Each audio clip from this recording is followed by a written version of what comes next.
une des peurs de l'humanité est le temps. À travers des histoires fascinantes telles que la fontaine de Jouvence ou bien les 7 boules de cristal, l'humanité a toujours projeté son fantasme de la jeunesse éternelle. Bonjour, je suis Meka et dans ce nouvel épisode, je vais vous conter l'histoire de l'horlogerie de la rue des Grands Degrés. Paris 1938. Jacques Yonnet, un poète, sillonne les rues de Paris à la recherche de secrets de la capitale. La rue des Grands Degrés attire la curiosité du poète devant une petite boutique verte. La boutique appartient à un maître horloger nommé Cyril. Une habituée détaille le personnage qu'est Cyril. Un homme discret, éparouse de pendulettes et serviable. Il change parfois de blase, mais il dit que c'est dans son droit. Et puis, j'aime bien sa petite gueule qui ne change pas. Quelque temps plus tard, Jacques rencontra Cyril dans un bistrot. Les deux hommes se sympathisent et Cyril offrit un refuge au poète en cette période troublée par le début de la Seconde Guerre mondiale. Les deux hommes se lient d'amitié. Jacques, poussé par sa passion, s'empresse de collecter quelques histoires sur le vieux Paris et ses affaires tandis que la mobilisation frappe aux portes de la ville lumière. Et il est attiré par une histoire qui conte le passé de l'horlogerie de Cyril. La voici. En 1465, un mystérieux horloger venu d'Orient s'installa à l'emplacement précis de l'horlogerie de Cyril. Ses mains imbiles confectionnaient, vendaient et réparaient des mécanismes destinés à fractionner le fil des heures. Cet homme, aux origines voilées dans le mystère, était repéré par Tristan l'Hermite, un noble intrigué par les talents de l'oriental. Pour mieux s'intégrer dans la société parisienne, il changea son nom en Oswald Biber. Des rumeurs circulaient accusant la magie d'être à l'œuvre derrière sa virtuosité, mais la qualité de ses services était telle que peu osaient protester. De nobles et de riches marchands cherchaient bien plus que des mécanismes précis. Ils désiraient le saint graal de l'humanité, la jeunesse éternelle. Oswald ne refusait pas à ses clients les plus riches ce qu'ils convoitaient. Il créa des montres magiques, chacune portant le nom de celui qui la possédait. Et selon la rumeur, ces montres avaient le pouvoir extraordinaire d'inverser le temps. Dans l'ombre des ruelles de Paris, une confrérie se forma. Des nobles, jeunes, vieux, appréciaient l'immortalité offerte. Mais ce qu'ils ne savaient pas, c'était que tout pacte avec le temps a un prix. Le temps avançait inexorablement et avec lui, l'illusion de l'éternelle jeunesse. Les années passèrent, la confrérie des éternels rendit visite à l'artisan, les traits inchangés. Intrigués, mais aussi inquiets de leur propre destin, ces riches clients l'implorèrent de réparer ce qu'il avait fait. Les montres, symboles de leur jeunesse retrouvée, semblaient maintenant des fardeaux temporels. Ne pouvez-vous faire en sorte que les mécanismes de maître de nos vies marchent désormais à l'endroit? Hélas, ceci m'est impossible. Estimez-vous heureux cependant. Vous seriez tous trépassés depuis bien longtemps si je vous avais traité de la sorte.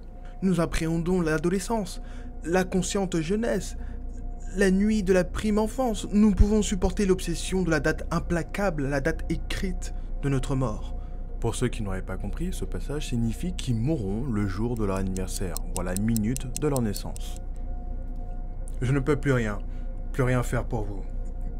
Mais pourquoi vous, que nous connaissons depuis tant d'années, et vous apparaissez sous le même aspect?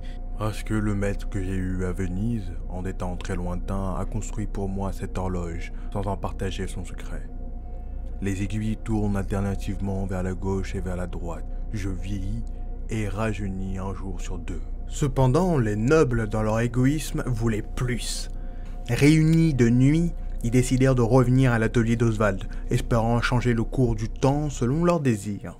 Cependant, chacun désirait la montre pour soi. La tension monta entre eux dans une lutte sauvage pour le contrôle de la montre magique. La nuit, témoin de leur avidité, ne put empêcher le bris de l'objet magique. Leur destin, jusque-là lié à ces montres enchantées, s'arrêtèrent brusquement.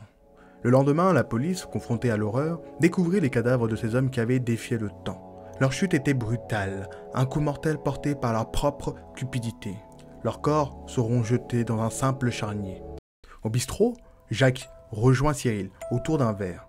Intrigué par cette histoire, il questionna Cyril, curieux de savoir si le propriétaire de l'horlogerie était au courant de ces événements tragiques. Dis-moi, Cyril, est-ce que tu connais une légende sur ta boutique Temps à rebours ou bien Oswald Biber, ça te dit quelque chose? Cyril posa son verre, se tourna vers Jacques et avec de la frayeur dans ses yeux dit « Alors toi aussi tu le sais. C'est beaucoup plus grave que je ne croyais. Que dire de cette histoire? Beaucoup de mystères en tout cas. Qui est Cyril? Plusieurs pistes montrent qu'il est potentiellement lié à Oswald Bieber, de par la boutique que les deux personnages partagent, le petit témoignage de l'habitué, mais aussi la réaction suite aux questions innocentes de Jacques Yonnet. Deux possibilités surviennent. Le personnage connaîtrait l'existence de cette sorcellerie et l'appliquerait sur lui-même, ou plus simplement, Cyril et Oswald Bieber ne sont que la même personne, et que sa réaction de faim se justifie par la peur de se faire extorquer son secret par Jacques. Dans ce cas, penchons-nous sur Jacques Yonnet qui a retracé l'histoire de la boutique jusqu'à Cyril. Tout d'abord, Jacques Yonnet n'est autre que l'auteur du livre Rue des Maléfices dans lequel se trouve l'histoire que je vous ai contée. Dans ce livre, il compte ses aventures, mais aussi l'histoire qu'il a pu entendre ou lue sur Paris. Il raconte donc sa rencontre avec la boutique et son propriétaire, le maître artisan Cyril. Intrigué, il mena ses recherches sur la boutique, puis raconte l'histoire qu'il a trouvée sur Oswald Bieber. Pour raconter cette histoire, Jacques Yonnet mentionne ses sources comme je l'ai fait en dessous des boutons j'aime et s'abonner de cette vidéo.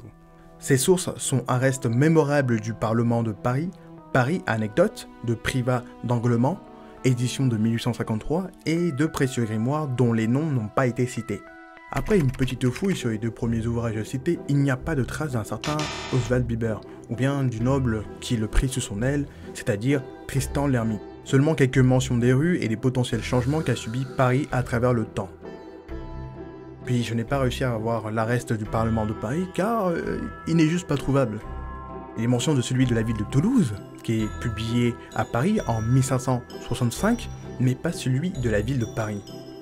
Néanmoins, les deux grimoires dont les noms n'ont pas été cités pourraient être la source de cette histoire. Le doute est permis, mais j'aimerais rappeler qui est l'auteur.